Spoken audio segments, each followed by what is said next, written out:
Hello and welcome to Radiant Rankings, where I will be ranking every single boss in Hollow Knight by how difficult they are to achieve on Radiant, or done hitless. This will be done in Godhome in the Hall of Gods. I will also be explaining some ways to make completing these bosses on Radiant easier. Let's jump into the first boss. Number 44, Massive Moss Charger.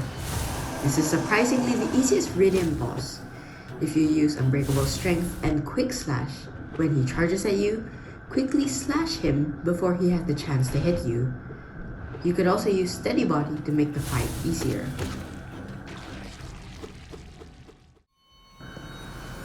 Number 43, False Knight. This is the first major boss of the game. He's also a joke. Equip Unbreakable Strength and Quick Slash, and he'll never get the chance to even attack you once. If you need to, use the Dream Nail on his armor, then Pogo in and repeat. You can gain full soul using this strategy. Then you will have enough soul to use spells during his tantrum. Use Spell Twister and Shaman Stone for maximum damage towards him.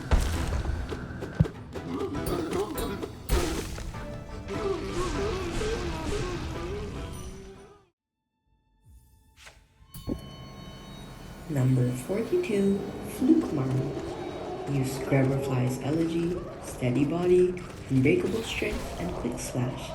Hit Flukemon 56 times without doing anything else. Now she's dead. Congratulations. Number 41, Elder Hu. Elder Hu is our first Dream Warrior. Most Dream Warriors have pretty predictable attacks, as they only have a few. Elder Hu has two attacks, smacking donuts on you and smacking donuts on you in a different pattern. You can charge a nail art during the screen-wide donut slam to either dash slash or great slash or cyclone slash Elder Hu. He will go down fast.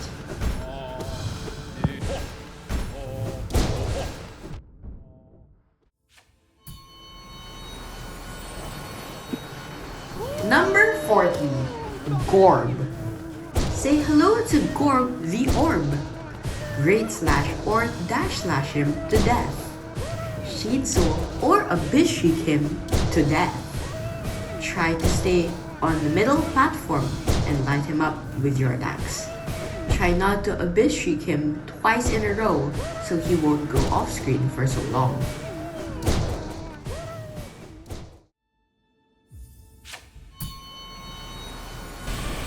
Number 39, the Crystal Guardian. This guy is just a really boring fight. Again, Quick Slash and Unbreakable Strength just make this fight very boring. When he points his laser at you, Shadow Dash through him and attack his other side. If you're used to using Steady Body, it can also help to defeat him faster.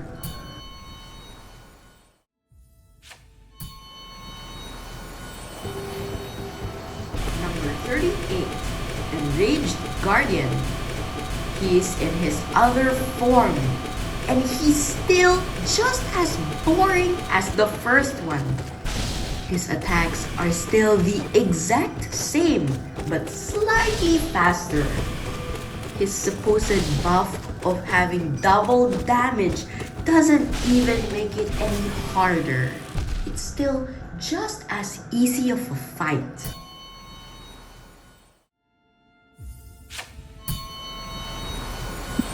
Number 37, Gruz Mother. The first in the easy tier is Gruz Mother. Normally, I would put her next to False Knight and Flukemon. But someone from Team Cherry decided that putting weirdly spaced spikes in a closed box would make the gameplay more fun. Rather boring fight with clear telephones.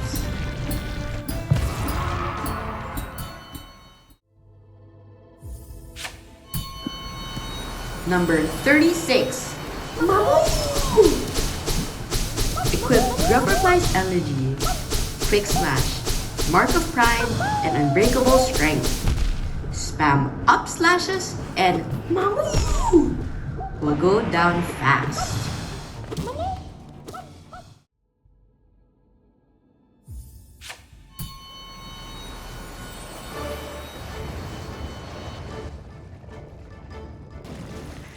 Number 35, the Dung Defender.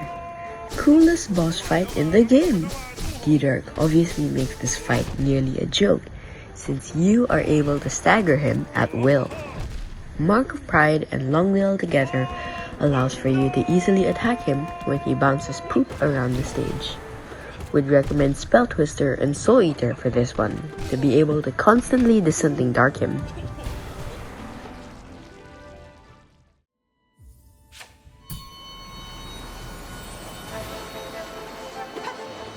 Number 34, Hornet Protector.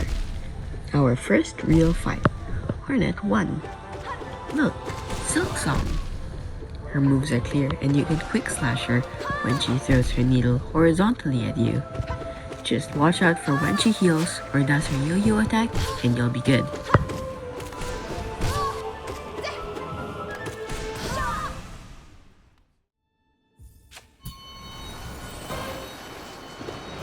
Number 33, the Mantis Lords.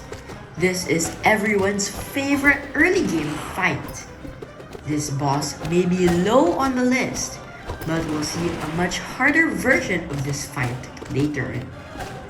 You can use Abyss Shriek when the Mantis Lord is clinging onto the wall, and you should probably primarily use your nail during this fight.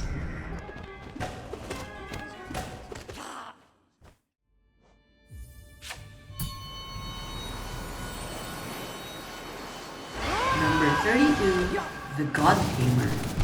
Make your life easier.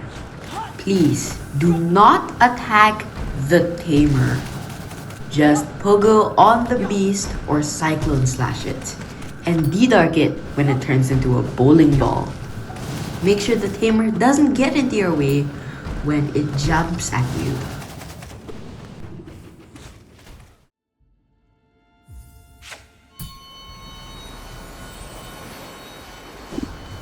Number 31, the Soul Warrior. This guy is really predictable. Immediately slash his friendly ghosts once they appear, as they are quite the nuisance. Shadow Dash through his soul orbs to make them disappear from the battlefield instantly.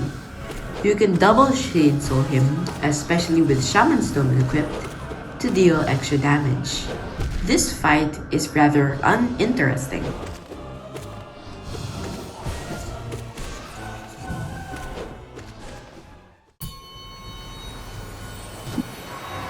Number 30, Broken Vessel. This boss is very fun. Watch out for his jumps, as his contact damage is your worst nightmare here. When he spawns infected balloons, you can either slash them for soul or use the Defender's Crest or any other minion charm to delete them. When the Broken Vessel starts spewing out infection crazily, either D-Dark, Shadow Dash, or pogo his head in order to dodge all of the infectious blobs. Remember to use D-Dark for extended iframes to dodge attacks when necessary.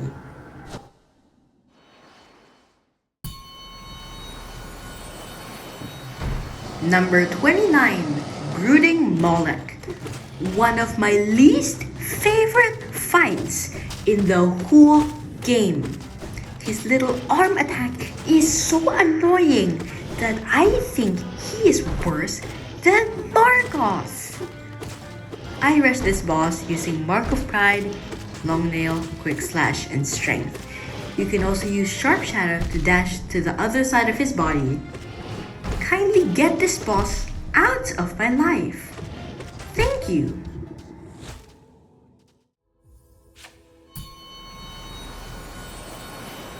Number 28, Hive Knight. Our first DLC boss is the Hive Knight. He used to be non-existent until the Lifeblood update. came and brought him to life. He loves to teleport, so you have to react to him trying to kill you pretty quickly. If you feel unsafe during his 8-way Honey Spike attack, which was copied from Gorb, use the Descending Dark spell, I Frame It. He has a small health pool, so you can easily rush this one.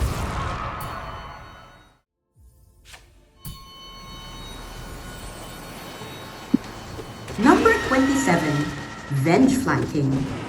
Now, for the first boss you encounter in the Pantheon of Palinast, you might be wondering, why is this joke of a boss all the way up at number 27?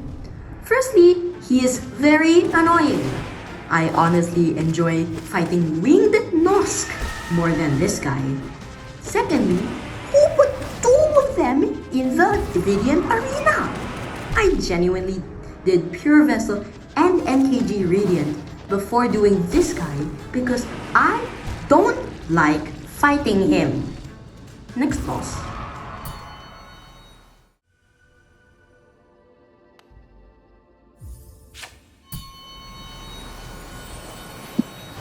Number 26, Soul Master.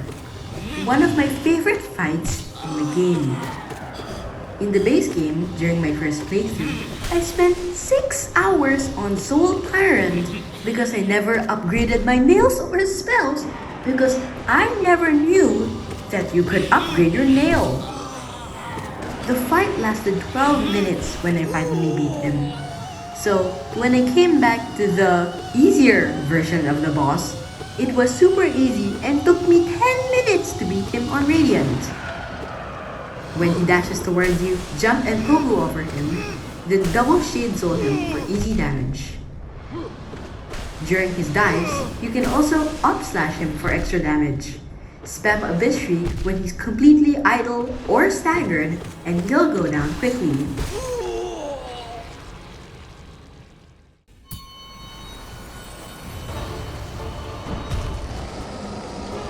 Number 25, the Traitor Lord. Personally, this boss is pretty much a joke. My only tip here is to look at the Traitor Lord's head. If he's looking forward at you, he will dash towards you. Counter this with a Shadow Dash towards him. If he's looking upwards, he will jump and then dive towards you. You can counter this by staying next to him when he jumps, and you can also Abyss Shriek him when he jumps over you. If he's looking downwards, he will smack the ground with 1,000 TNTs of force, Shadow Dash or D-Dark through his shockwaves. If you stay too far from him, he will use his Red Ring attack. Try to stay close to him so this does not happen, but if he does use the attack on you, you can just Shadow Dash through the rings.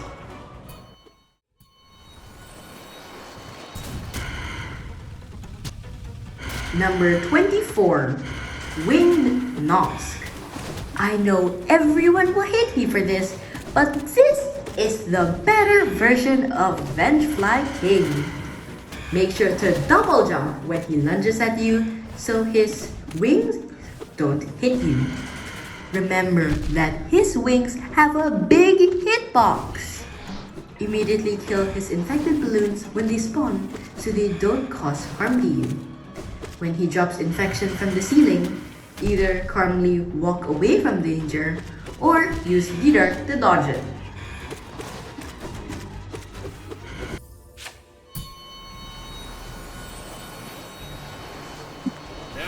Number 23, Zero with an X. Here's another easy Dream Warrior. He has one attack and one attack only, throwing swords at you. Double Shade Soul him during the entire fight, and when he stays in place to gain new swords, you can double Abyss Shriek him. As long as you never stay in one place for too long, he shouldn't be able to hit you.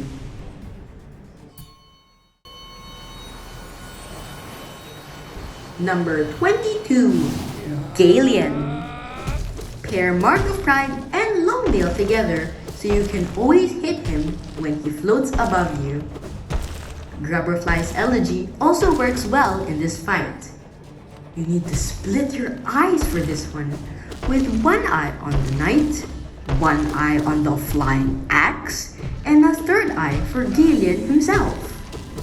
When he spawns his second small flying axe, light him up with the Bishrieks paired with Shaman Stone and Spell Twister.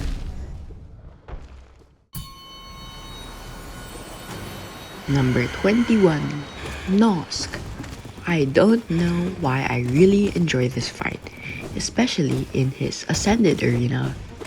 Use Dash Master to dash pogo him when he dashes across the arena. Be very careful as Nosk may suddenly stop to spray infection across the arena. You want to slowly walk in one direction when Nosk jumps into the ceiling for some reason and drops a bunch of infection onto your head.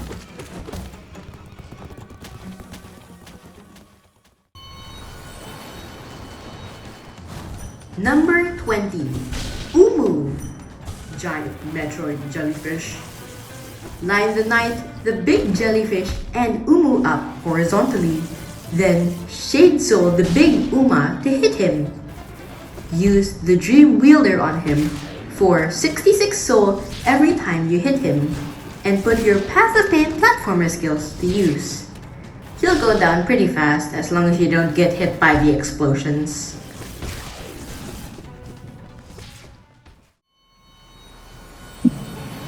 Number 19, the Collector. This Collector person is very mean. He spawns an ad called the Primal Aspid. To deal with this atrocity of nature, use an extended Cyclone Slash to remove them from existence. Shade Soul can be useful to clear the battlefield, and the Deedar can be used to dodge difficult attacks. Use a Bishriek with Shaman Stone on him when he hops over you. Woohoo! Number 18, Hornet Sentinel. This is the upgraded version of the second major boss in the game. He's faster, tankier, and has some new attacks. She can now parry you, which is easily dodged with a dash away from her. When Hornet spawns spikes around the arena, you can either Shade Soul them or use your nails to remove them. Note that she can only spawn a maximum of 5 spikes on the battlefield. There is also a funny glitch to mention where Hornet will glide against the wall and cause some funny interactions. Number 17, the Failed Champion. This is also the upgraded version of the first major boss. He's way faster than the False Knight and swings his mace much more frequently and aggressively. Additionally, boulders will fall constantly throughout the fight, which makes his attacks harder to dodge. Remember to keep agile throughout the fight, as he will get you if you stay in one place for too long. Similarly to the False Knight, you can also use the stagger strategy to cheese this boss.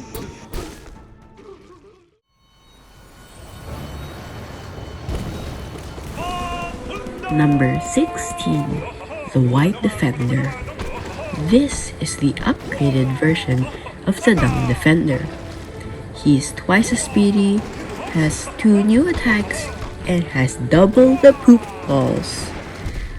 Unfortunately, he is now immune to Descending Nerk and will not pop up from the ground.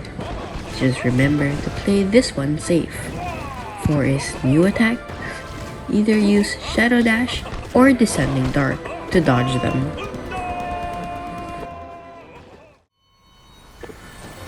Number 15, Lost Kin. This is the upgraded version of the Broken Vessel. His jumps are faster, higher, and even more unpredictable. His fellow infected balloons are not much of a help either, as they appear every 1 to 2 seconds and cause trouble.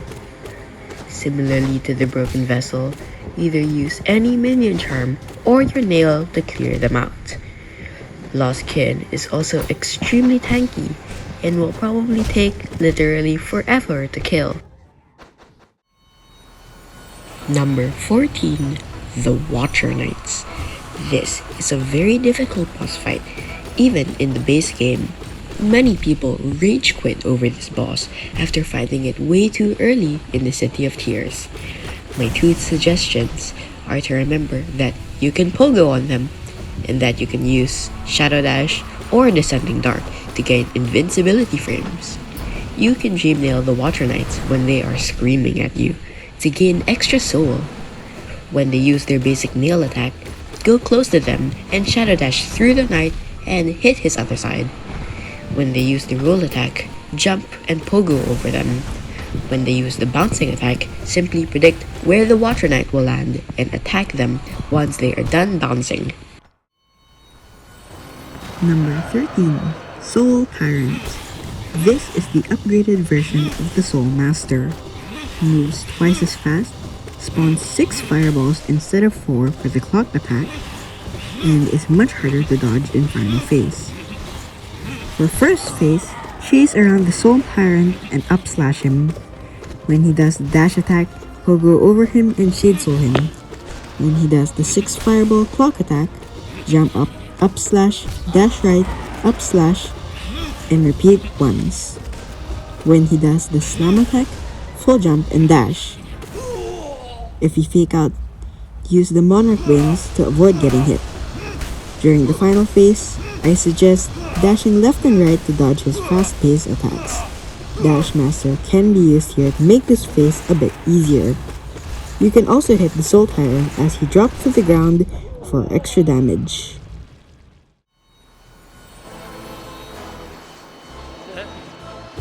Number 12, Paint Master Shio. Our second DLC boss, the Master of Paint, Nail Master Shio. Rule of thumb here is to look at his paintbrush. Red means he will jump, dive down, and release a splash attack. Counter by waiting for the red paint to fall, then jump and swing towards him.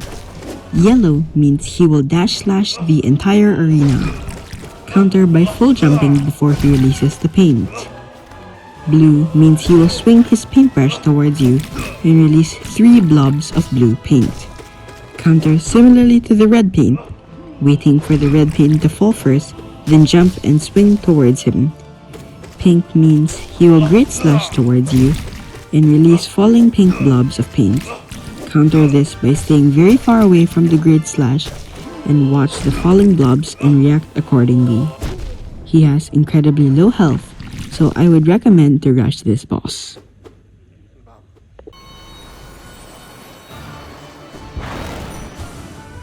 Number 11, Grim. Another DLC boss, the Troop Master Grim. This is an elegant dance of finding the moment to strike while dodging all the attacks. At the start of the fight, you can Dream Nail him twice, or Dream Nail once, hit with the nail, and Abyss Shriek Grim the Pufferfish, or Grimmerfish. During the Fire Bat attack, full jump and dash towards Grim. Pogo on his cape until he disappears. When he dives down at you, jump and pogo him once. When he uppercuts and turns himself into fireballs, stand next to where Grim previously stood, so dodging the falling fireballs will be easier. When he swings at you, jump and pogo parry him. At each 25% of his health depleted, he will turn into Grimmerfish. If you feel a bit reckless, Shade Soul or Abyss Shriek him during that time for extra damage.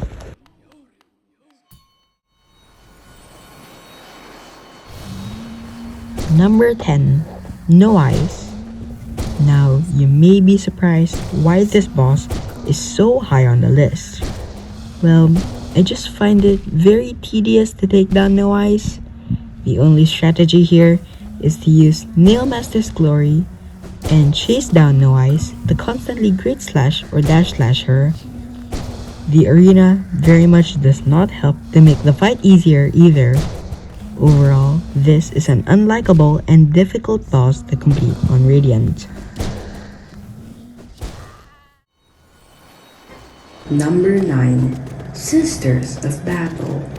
I would argue that the Sisters of Battle is not the very best boss in the game. However, I do think this is still a very cool and really fun boss. When the mantises are clinging against the wall, you can beat them for extra damage. If you feel unsafe in the battlefield of dangerous mantises, just Descending Dark to have time to consider saving the situation. Aside from those two use cases, this is a nail heavy fight. Steady Body can also make the fight much less chaotic, and the Night will resist knockback from hitting the bosses.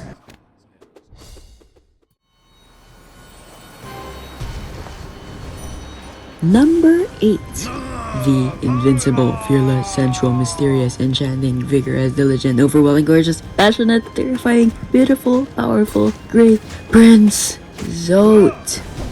I really don't know what to say about this boss. Quick Slash and Mark of Pride does make it easier to whittle down his health a lot. A marker of his health is that he will stagger around 2 to 3 times before dying, assuming usage of Unbreakable Strength. Use Spell Twister and or Soul Eater to constantly Descending Dark the boss for invincibility frames to dodge multiple attacks.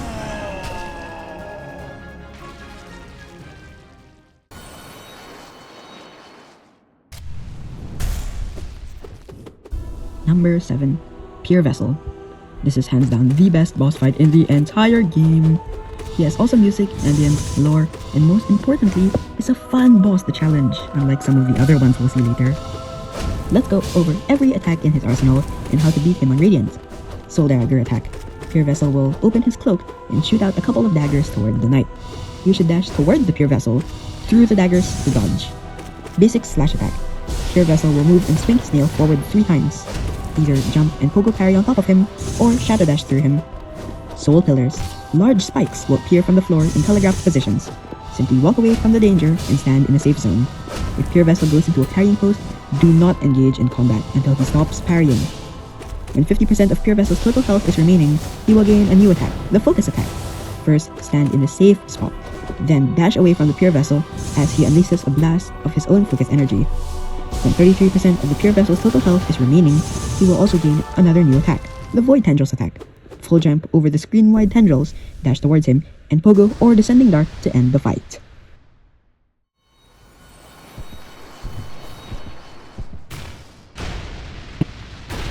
Number 6. Nightmare King Grim. This is also a really awesome boss fight. I won't go everything I said again from the Grim section, but I will go over the new stuff. For Grim's basic slash, you need to pogo him even before you reach full jump height, as he is much faster. For his new Fire Pillar attack, start by staying where you are, then walk away from Grim as the first pillar spawns. Then jump and shadow dash towards Grim when the second pillar spawns. From then, dodge the remaining pillars while attacking Grim. It is also much riskier to Shade Soul or Abyss Shriek with the Grimmer Fish, so play safe instead.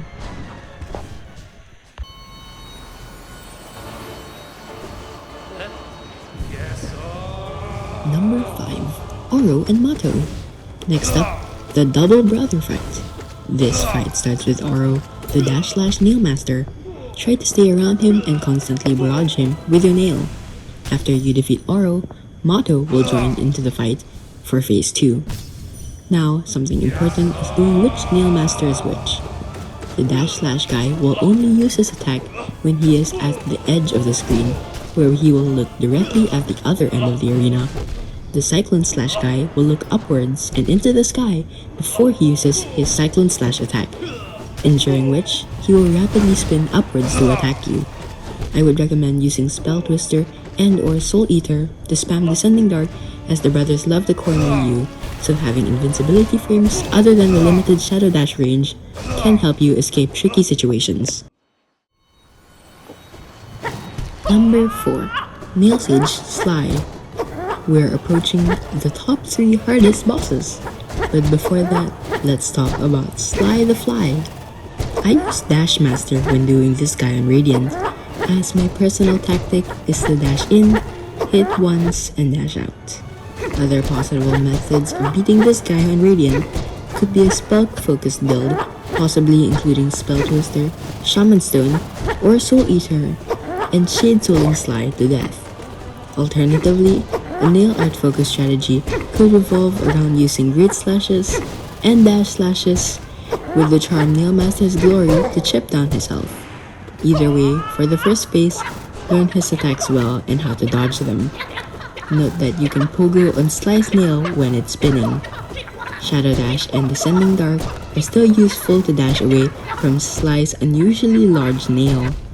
For the second phase, always stick to the middle of the arena and only move away if Sly comes, in which case Shadow Dash away, then walk and attack Sly. Number 3. Markov. Final 3. Markov. This guy is an absolute menace to society. Proposed charm build: Shaman Stone, Nail Master's Glory, Spell Twister, Long Nail, Soul Catcher, and Overcharm in Soul Eater. For the first phase, start by pogoing on Markov's annoying, dreamy head a couple times. Then, dash slash or great slash Markov exactly 11 times. During this time, just try your absolute best not to rage quit or get hit. It's easiest to hit Markov with a well-timed dash slash during his spinning shield attack. When initiating second phase, go towards the right wall and start camping on it with the Mantis Claw. Just continue dodging him and occasionally fireball Markov. Optionally, you can go for the absolute safest nail arts and dash slashes if possible. With enough patience and soul from the previous phase, hopefully you can conquer the infamous Markov on Radiant. Number 2. Oblobos. Now I get it. How are the Oblobos harder than Markov?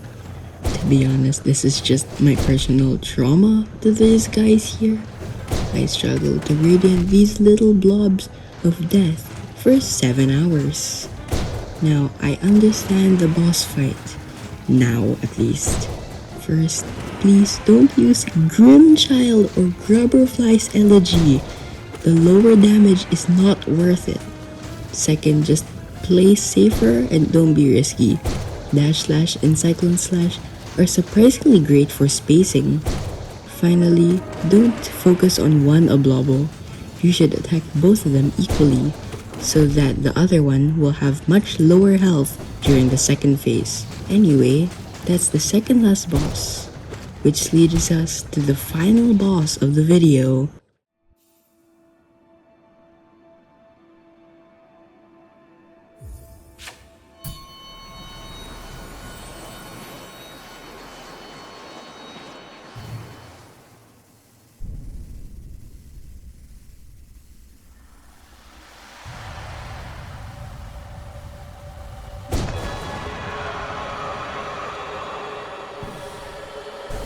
Number 1.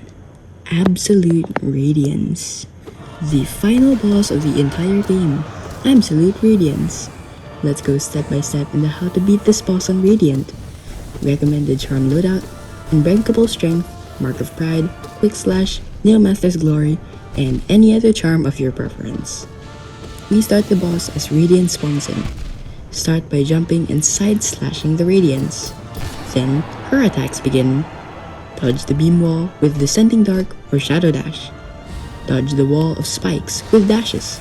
Dodge the soul orbs by luring them into the ground or shadow dashing into them to despawn them. Dodge the circular spikes and the light lasers by standing in a safe spot. Then jump and up slash to hit the Radiance. When the spike floor shows up, use Descending Dark to remove it. During the Sonic Rain phase, up slash and jump constantly while moving left and right to dodge the falling swords. Next is the platform phase. In this phase, there are 2 possible strategies to progress. If you choose to play defensive, stay on the middle platform on the bottom and wait for the Radiance to come to you or near you, then perform your usual set of attacks. If you choose to play aggressively, lightly chase around the Radiants and attack when possible. The next phase is the infamous climb. Jump when the laser indicator appears, then dodge decisively to the next platform with the Monarch Wings. Then, when you reach the final phase, go to the left platform and begin the dash slashes. The strategy is for the orb indicator, then dash to the left to avoid it, Monarch Wings upwards and then dash slash to the right. Land back on the left platform and repeat until the Radiance falls. That's it for today's video, and thanks for watching.